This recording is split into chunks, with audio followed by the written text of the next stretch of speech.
የተወሰደው ክፋትንና ተንኮልን ወደ ተሞላው ሽማግሌ ወደ ሐና ነበር። በሕጉ መሠረት ብቻውን ለመመርመር ሥልጣን ባይኖረውም አሳስሮ እስከ እልፍኝ ድረስ አመጣው። ከፊቱ ካስቆመው በኋላ ሐና ጌታችንን ስለ ደቀ መዛሙርቱና ስለ ትምህርቱ ጠየቀው። ጌታችን ሲያስተምር የካህናት አለቆች ሐናና ቀያፋ ብዙ ጊዜ ሰምተውታል። ማን ሥልጣን ሰጠ ብለው ሲጠይቁትም ነበር። በምሳሌም ሲያስተምር ምሳሌውን የተናገረው ስለ እነርሱ እንደሆነ አውቀው ሲበሳጩም ነበር። አሁን ካሳሰረውና ካስመጣው በኋላ ግን ትምህርቱን ሰምቶ እንደማያውቅ ሆኖ እንደ አዲስ ጠየቀው። ጌታችን እኔ በግልጥ ለዓለም ተናገርኩ፣ አይሁድ በሚሰበሰቡበት በምኵራብና በመቅደስ እኔ ሁልጊዜ አስተማርኩ፣ በስውርም ምንም አልተናገርኩም። ስለምን ትጠይቀኛለህ? ለእነርሱ የተናገርኩትን የሰሙትን ጠይቅ። እነሆ እነዚህ እኔ የተናገርኩትን ያውቃሉ ብሎ መለሰለት።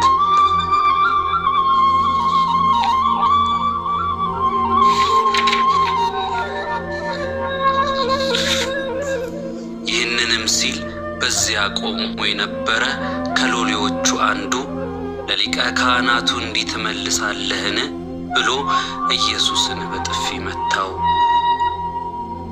የኦሪትን ሊቀ ካህናት ደስ ለማሰኘት ብሎ የአዲስ ኪዳኑን ሊቀ ካህናት ፊቱን በጥፊ መታው።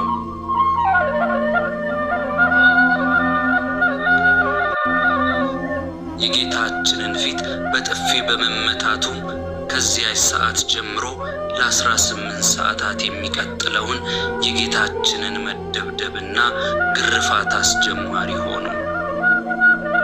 ነቢዩ ዳዊት አቤቱ ፊትህን እሻለሁ፣ ያንተን ፊት አቤቱ እሻለሁ፣ ፊትህን ከኔ አትመልስ ብሎ የዘመረለትን የአምላክን ፊት ይህ ሎሌ በጥፊ መታው።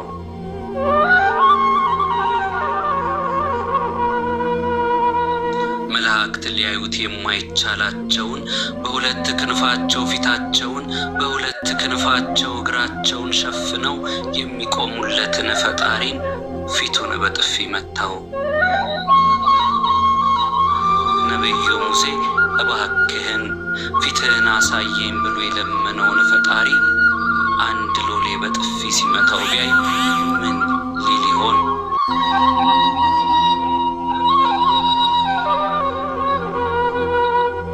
ቅዱስ ኤፍሬም ይህንን ሎሌ እንዲህ ሲል ይጠይቀዋል። አንተ ክፉ ባሪያ እስቲ ንገረን፣ ጌታችንን ስለምን በጥፊ መታኸው?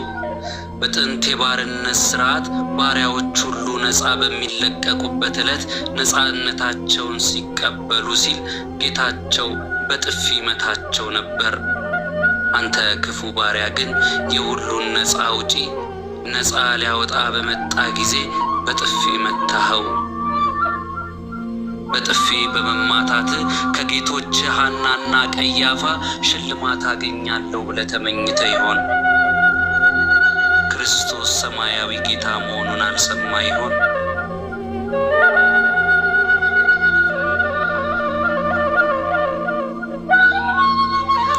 ኢየሱስም መልሶ ክፉ ተናግሬ እንደሆነ ግን ስለ ክፉ መስክር፣ መልካም ተናግሬ እንደሆን ስለምን ትመታኛለህ አለው። ጌታችን በጥፊ በተመታ ሰዓት እንኳን የቁጣ ንግግር አልተናገረም። በሊቀ ካህናቱ ሸንጎ ፊት በጥፊ በተመታ ጊዜ አንተ በኖራ የተለሰነ ግድግዳ እግዚአብሔር አንተን ይመታ ዘንድ አለው? አንተ በሕግ ልትፈርድብኝ ተቀምጠ ያለ ሕግ እመታ ዘንድ ታዛለህን? ብሎ ተናግሮ ዳኛው ሊቀ ካህናት መሆኑን ሲነግሩት ይቅርታ እንደጠየቀው እንደ ቅዱስ ጳውሎስ ጌታችን ያለ ሕግ ለምን ተመታው ብሎ አልተካሰሰም። ለመታው ሎሌ ግን ልብ የሚነካ አጠያይቅ ለምን ትመታኛለህ ብሎ ጠየቀው። ግራህን ሲመቱ ቀኝህን ስጥ ብሎ ያዘዘን ጌታ ለምን ትመታኛለህ ያለው ለምን ይሆን? ጌታችን በዕለተ ዓርብ ያ ሁሉ ጅራፍ ሲወርድበት ለአንድም ጊዜ ለምን ትመቱኛላችሁ ብሎ አልጠየቀም። የሾህ አክሊል ሲደፉበት ለምን ትወጉኛላችሁ፣ ሲተፉበት ስለምንስ ትተፉብኛላችሁ ብሎ አልተናገረም።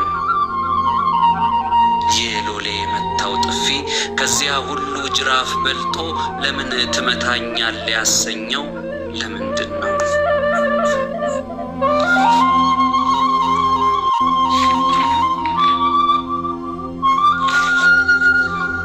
ሊቃውንት እንዳብራሩት ጌታችንን በጥፊ የመታው ሎሌ ጌታችን በቤተ ሳይዳ የመጠመቂያ ስፍራ ከ38 ዓመት የአልጋ ቁራኛነት አላቆ አልጋህን ተሸክመ ሂድ ብሎ የፈወሰው ሰው ነው። እኛ መጻጉዕ ወይንም በሽተኛ ብለን የምንጠራውና ግሪካውያን በስንክሳራቸው የሮስ ወይንም ጄሮስ ብለው የጻፉለት ይህ ሰው ገና በተፈወሰበት ዕለት ጌታችንን ወደ አይሁድ ሄዶ በሰንበት አልጋህን ተሸከም ያለኝ እርሱ ነው ብሎ የከሰሰ ሲሆን ዛሬ ደግሞ ከዓመታት ስቃዩ ያላቀቀውንና የሚብስ እንዳይደርስብህ ደግመ ኃጢአት አትስራ ብሎ ያስጠነቀቀውን ጌታ በጥፊ በመማታት የሚብስ ፍርድን ለራሱ አከማቸ።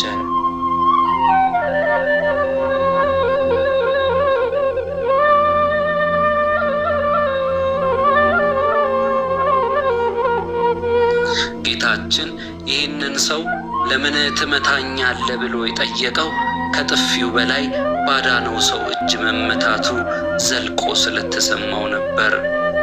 ክፉ ተናግሬ ከሆነ ስለ ክፉ መስክርብኝ፣ መልካም ተናግሬ ከሆነ ግን ስለምን ትመታኛለህ የሚለው ንግግርም አልጋህን ተሸክመ ሂድ ከማለት ውጪ ምን ክፉ ቃል ተናግሬያለሁ የሚል መልእክትን የሚያስተላልፍ ነበር።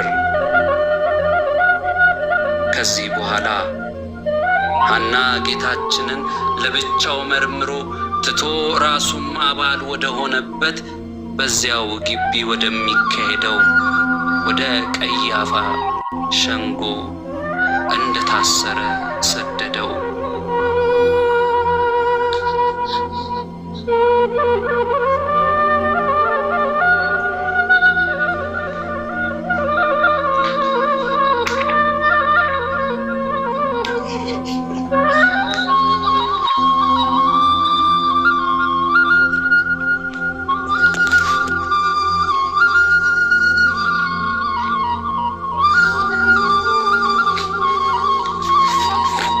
ጌታ ሆይ እኔ ሆንን?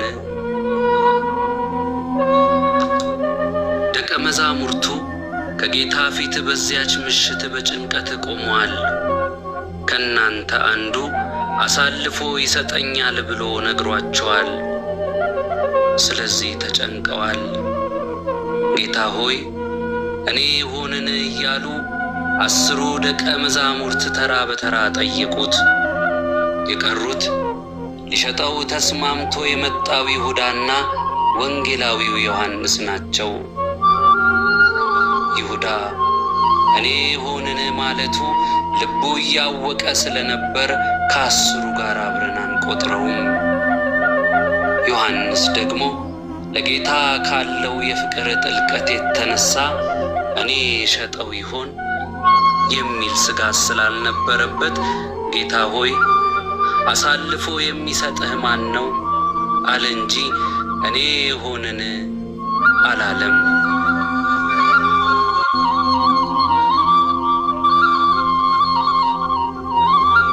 የሐዋርያቱ የጭንቀት ጥያቄ በማግስቱ መልስ አግኝቷል። ሆኖም ይህንን ትሕትና የተሞላ ጥያቄያቸው ግን ለእኛ ሳይበጅ አይቀርም። በዙሪያችን ለተደረጉ ለሚደረጉ ክፉ ነገሮች ሁሉ ምክንያቱ ምንድን ነው? ጥፋቱ የማን ነው?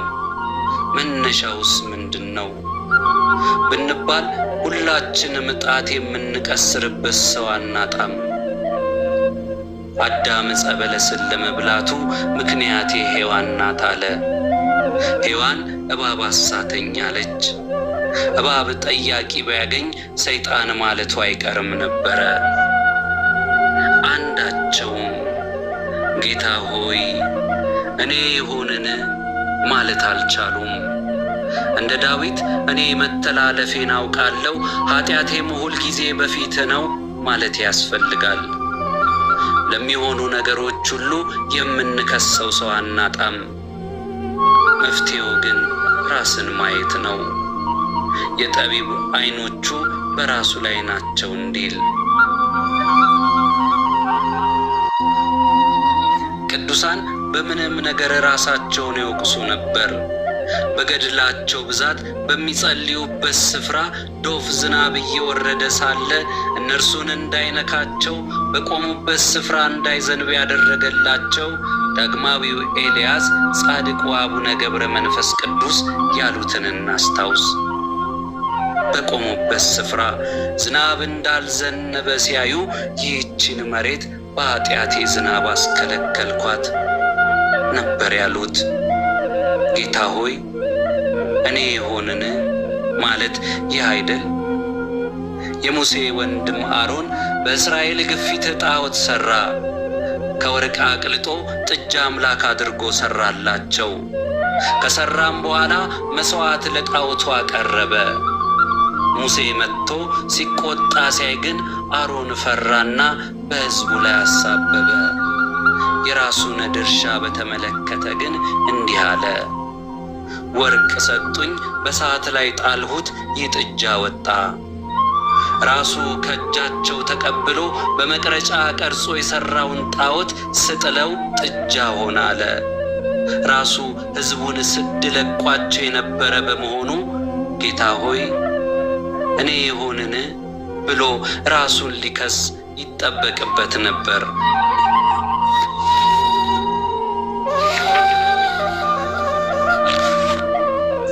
በትምህርት ቤት ሕይወታችን የማይረሱ ቀናት ግሬድ የሚለጠፍባቸው ቀናቶች ናቸው። ከብዙ የመታወቂያ ቁጥር መካከል ውጤቱን ያየ ተማሪ በዚያ የትምህርት አይነት ኤ እንዳገኘ ሲያውቅ ለጓደኞቹ ኤ ያገኘው እኮ ይላል። በተቃራኒው ኤፍ ያገኘ ከሆነ ኤፍ ሰጠኝ ይላል እንጂ ኤፍ አገኘው አይልም። ኤ ከሆነ ያገኘው ተማሪው ነው። ኤፍ ከሆነ በድክመት ያገኘው ከማለት ይልቅ ጥፋቱ የመምህሩ ይሆናል። ነገሩን አልኩ እንጂ አገር ሰላም ብሎ የቆመ በር ጋር ስንጋጭም በሩ መታኝ እንጂ መታወት አንልም። እናም በሕይወታችን ለሆኑትና ለሚሆኑት ነገሮች ጌታ ሆይ እኔ ይሁንን ማለት ትልቅ ጸሎት ነው።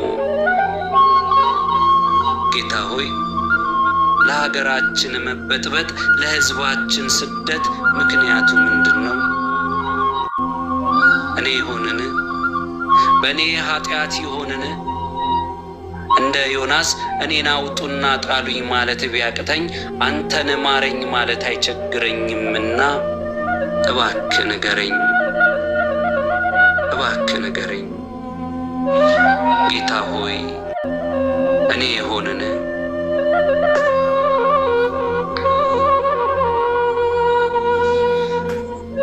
ዲያቆን ሄኖክ ኃይሌ። ወስብሐት ለእግዚአብሔር።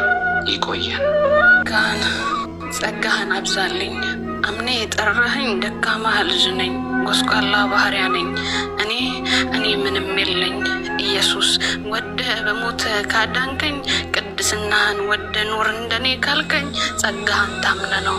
እኔ ምንም የለኝ። ቀናለው በዳዊት እንዴት ብትገለጥለት፣ በምድረ በዳ ላይ የታመነልህ የእውነት ነበር። የምድረ በዳ ትንሽ ብላተኛ፣ ለበጎቹ ያደረ መልካም እረኛ። ጸጋህ ቢበዛለት ሆነ ያንተ እስረኛ። እኔ እኔንም ምሰረኝ ጸጋህን አብዛልኝ እንዳምንህ አስተምረኝ መንገድህ ጥማቴ በጽድቅ ምራኝ ያኔ አዲስ ፍጥረት እንኳን እኔን አያስቆመኝም ብቻ ኢየሱስ ሆይ ጸጋህን አብዛልኝ። የመሰቀልህ ምክንያት እኔ ሲገፉ አለቀስኩኝ ሲተፉብህ ቆሰልኩ ግን አሁንም አለው አንተን ያሳዘንኩ። የመሰቀልህ ምክንያት ገና ምሽ ገባኝ ከማዘን ባለፈ እኔ ምን አረኩኝ? የመጣው ለኔ እኔ ላንተ አዘንኩኝ።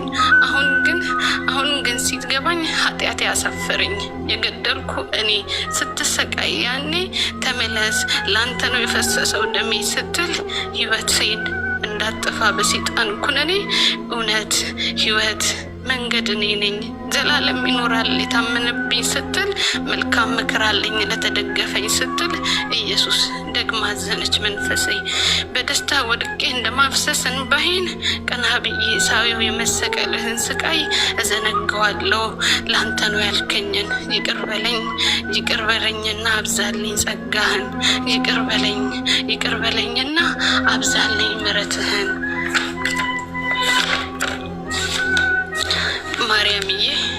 ማርያምዬ እናቴ ሸፍኜ በከፍት ካንቺ ደጃፍ ሚስጥር ቁስሌን ስትፈውሻት ነበር አዘንሽላት ነፍሴን። ድንግል ሆነሽኛል በደሌን ማለፊያ ምልጃሽ ስላመንኩት ችግሬን ማክሸፊያ። መጽናኛዬ ማርያም እንባዬ እኮ ሄደ ሳቄ ተመለሰ ስታብሽ ዋየው ያንን የኔን ለቅሶ። ማርያምዬ እናቴ ስምሽ ፈውሳለሁ ስንኩል ያራምዳል ስልጣንን ይዘሻል ሆድሽ ዘላለም ይፈርዳል። እውነቴ ነሽ ድንግል የንጹህ ጥግ ዳር የአምላኬ እናት ቃልሽ እምነቴ ናት ማርያም እናቴ ናት። እባክህ ቶሎ አትምጣ ጥሩ እንዳደረጉ እንደሰሩ ደና ብለው ይጸልያሉ ጌታ ሆይ ቶሎና። እኔ ግን ምስኪኑ ኃጢአተኛ ልጅ እቺን ጸሎት ጸለይኩ ወድቄ ከደጅ። አምላኬ ካለሁበት ኃጢአት ነፍሴን ሳላወጣ በንስሐ ጸጸት ራሴን ሳልቀጣ እባክህ ቶሎ አትምጣ።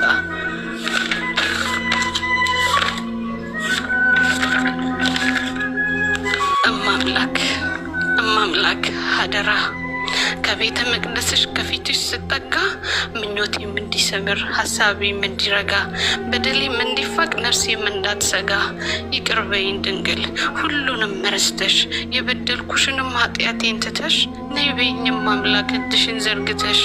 ከካቡ ሱር ቆሜ ከመቅደሱ ታዛ በልጅሽ ፈጣሪ በሕጉ ስገዛ።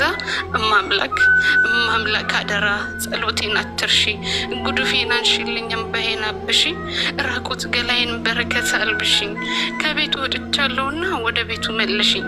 እማምላክ አደራ ኃጢአት ያረከሳት ነፍሴ እንዳትፈራ መጫወቻ እንዳትሆን በዳብሎስ ጭፍራ። እባክሽ መልሽኝ ወደ አባቴ ቤት ስፍራ። ድንግል ሆይ አስታርቂኝ ከፈጣሪ ጋራ ስቆም ከመቅደስሽ ስጠጋ ከደጅሽ። እማምላክ ዳብሽኝ የፈጣሪን ገላ በዳበሱት እጅሽ ምሕረትን አሰጪኝ ከልጅ ከወዳጅሽ ብላችሁ ለምኗት ሁሉን ታሰጣለች ሁላችሁ እመኗት። ፈጣሪ እናቱን እምቢ አይላትም ቅንጣት ያህል መቼም የማይሻር ቃሉን የሰጣት። እስቲ ማን ነበር ለምኖ ያፈረ አድርግልኝ ብሎ ስለቱ ያልሰመረ? ስለ እማምላክ ብሎ ምኑ ያሳፍራል? እንኳን እኛ ቀርቶ ሙሉ ገላ ያለን ስለ ድንግል ብሎ ድሃው ጠግቦ ያድራል። ስለ ልጅሽ ድንግል አሁንም አትርሽኝ እንደ አባ ጊዮርጊስ ሰማያዊን ጽዋ እውቀትን ለግሽኝ። ቤቴ ኦና እንዳይሆን በረከትን አልብሽኝ። በፊት በኋላዬ ድንግል እናቴ አንቺ በርሂኝ። ኑሬም እንዲቃኝ ሕይወቴም እንዲሰምር መደገፊያዬ ምርኩዝ ድንግል አማላጄ በረከትን ስጪኝ ባዶ እጄ። ድንግል አትራቂ ኑሪ በደጄ። ሰላም አድርጊልኝ ሕዝበ ክርስቲያኑን ሀገሬን ኢትዮጵያን። አምላኬ ማረኝ። ዘመን ቢቆጠር ካንተ ጋር ብሆንም በደሌ ግን ዛሬም ከኔ አልተለየኝም። ማረኝ በዛ ንጹህ ውሃ በመንፈስህ እጠበኝ። ድንጋዩን አውጥተህ የሰው ልብ ስጠኝ። አቤቱ ማረኝ ጠፍቻለሁና ቃል ይመልሰኝ። እንደ ነፍሴ ባንተ ደስ ትሰኝ። ኃጢአትን እየጠበክ የምትቀጣ ቢሆን ማንስ ይቆማል? ፈራጅ ብቻ ብትሆን ፍርድህ ይቆይ ብለን ፍቅርህን የምታስቀድም ዘመን ቢቆጠር ካንተ ጋር ብሆኑ ኃጢአቴ ግን ዛሬም ከኔ አልተለየኝም። ኢየሱስ ሆይ እንካ ሸክሜን ተሸከም፣ ያንተን ሸክም ስጠኝ ሕይወት እንዲኖረኝ፣ ነፍሴ በትእዛዝ ሰላም እንድታገኝ። የዘላለም አምላክ እግዚአብሔር ሆይ ማረኝ። እኔ ማንኝ? በረኝነት ሳለው ጠርታ ያከበርከኝ፣ መቃብሬን ፈንቅለ ከሙት ያስነሳኝ፣ የተሸከመኝን አልጋ ያሸከምከኝ፣ በዙምተኛ ሳለው በፍቅር ያቀፍከኝ፣ የኤርትራን ባህር ከፍለ ያሻገርከኝ፣ ከአንበሶች መንጋጋ ከሙት አፍ ያዳንከኝ፣ አንገትህን ደፍተ ቀና ያደረግከኝ፣ አንተ እየተዋረድክ እኔን ከፍ ያረግከኝ፣ ውለታ በዛብኝ። ጌታ ሆይ እኔ ማን ነኝ? ተናገረኝ ልስማ፣ ድምፅ ያጽናነኝ። ያ ሁሉ መከራ አለፈ ባንተ አልፎልኛል። ጠላቴ በፊት የተንበረከከልኝ፣ ውስጤ አንተን ሲያስብ በሐሴት ይሞላል። የዓለም ጣጧ እጅግ ቢከብደኝም ፈተናዬ ከፊቴ ቢያደናግረኝም በድፍረት አለው ክፉን አልፈራም። ሁሌም ከኔ ጋር ነው ጌታ መድኃኔዓለም። እሱን ተደግፎ ያፈረ ሰው ማን ነው? የእጁ በረከት ልብን ያስውባል። እውነት ይናገር እኮ ይሄ ሰው ማን ነው? ሁሉን አሳልፎ ለዚህ ቀን ያበቃን፣ ከነበደላችን በፍጹም ያልተወን፣ የልመናችንን ድምፅ ሰምቶ ያልተወን፣ እንዲሁ ወደደን ከቶኛ ማንን? ሕይወቴ ልቃኘው ወደኋላ አየው፣ ስለ እኔ ውሎ ሁሉ የተደረገው፣ በበደሌ ብዛት ፈጽሞ ያልተወኝም። እረ ለመሆኑ ከቶ እኔ ማን ነኝ?